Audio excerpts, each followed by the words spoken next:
Baru 35 detik gol sudah terjadi. Real Madrid unggul cepat, dibalas oleh Bayern Munchen. Terus saling bergantian menciptakan gol sampai akhirnya 7 gol tercipta di Stadion Allianz Arena. Ini malam paling gila di UCL musim ini. Jujur, Real Madrid kalah bukan karena Bayern sangat kuat, tapi karena mereka panik sendiri di menit akhir. Yang setuju, kasih komentar. Sobat-sobat Papatola, sebelum kita berikan analisa review match laga perempat final leg kedua antara tuan rumah Bayern Munchen menghadapi Real Madrid yang baru saja berlangsung tadi pagi dini hari. Jangan lupa kalian untuk like, share, subscribe, dan berikan komentar-komentar terbaik kalian sobatku. Kita mulai saja ya. Kita mulai, Madrid datang dengan kekalahan 1-2 di kandang mereka di Madrid, dan saat ini tadi ya mereka harus menghadapi tuan rumah Bayern Munchen. Apa yang terjadi di pertandingan tadi pagi? Secara gambaran besar ya, kalau Papatola menyaksikan laga ini sepertinya menjadi duel atau perang dua filosofi ya. Bayern Munchen dengan asuhan Vincent Kompany, dia memainkan dominasi plus positional play dan juga overload sayap. Itu cara bermain Bayern Munchen tadi pagi. Kemudian Alvaro Arbeloa menangani Madrid dengan cara bermain direct play plus transisi cepat dan juga efisiensi yang tinggi.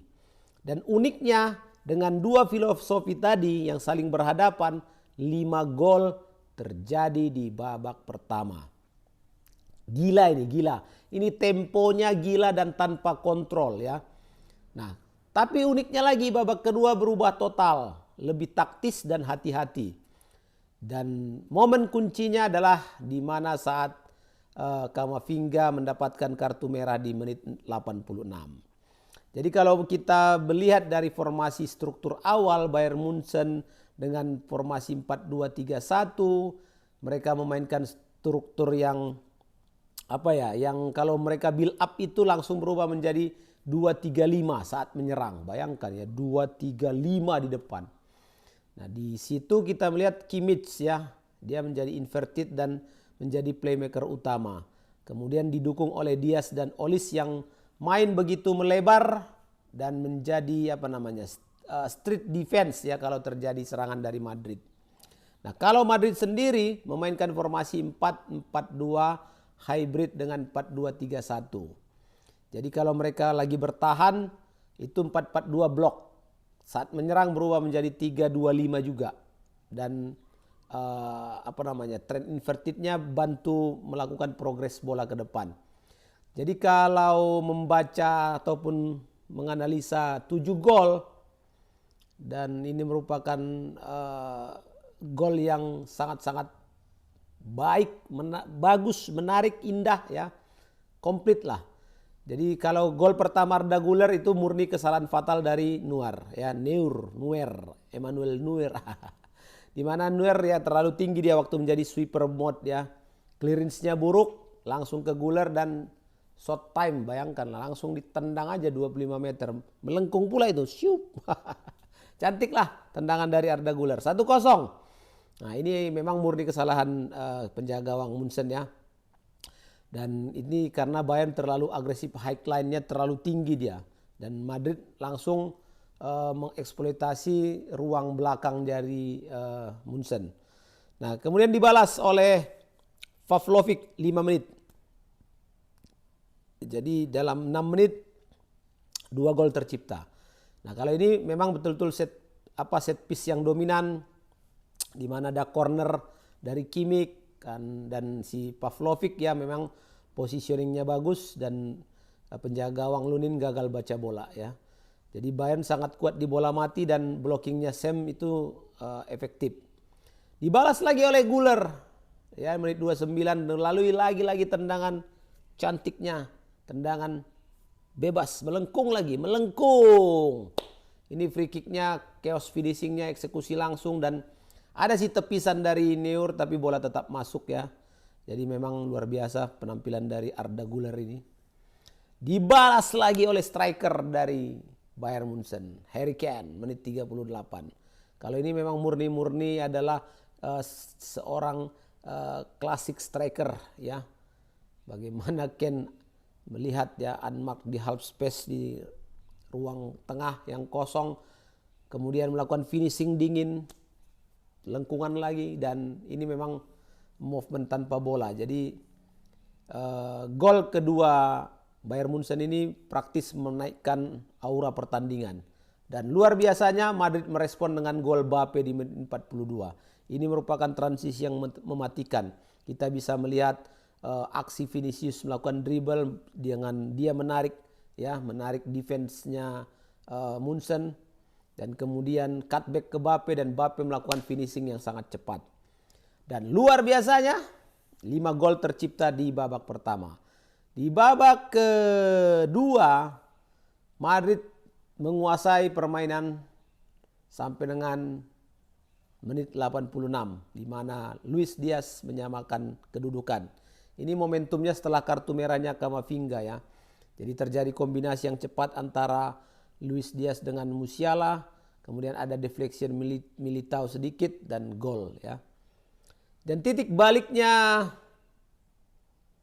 setelah Eduardo Camavinga keluar, di sini Bayern overload total di garis ketiga ya, di final third. Dan di sini Michael Olise, si anak muda calon bintang besar, menutup kemenangan Bayern Munchen dengan gol yang sangat indah di menit 90+3. Ini merupakan gol killer insting ya.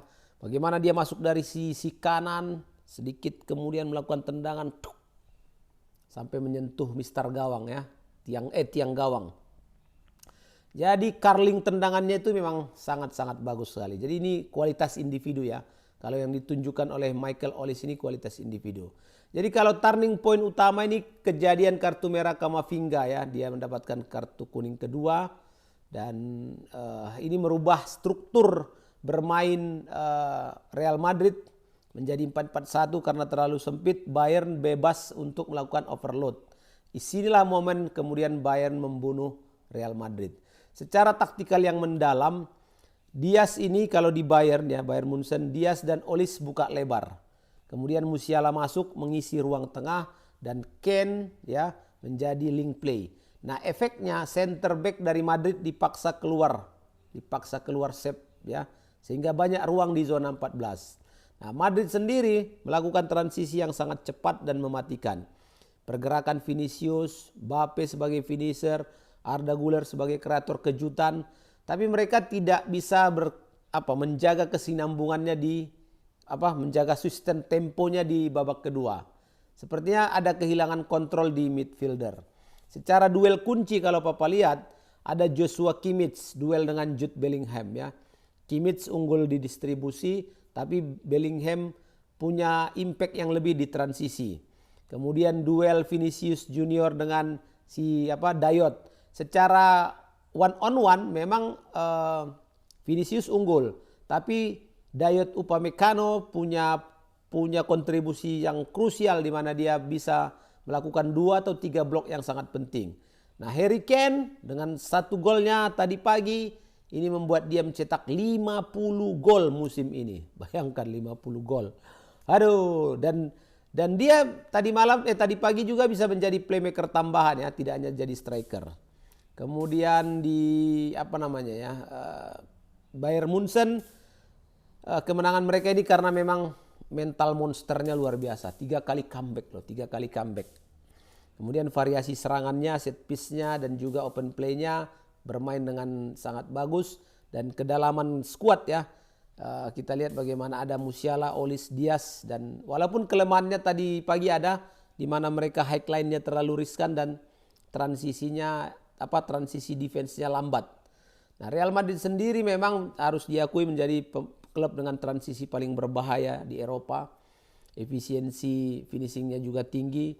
Güler betul-betul breakout perform ya, 2 gol.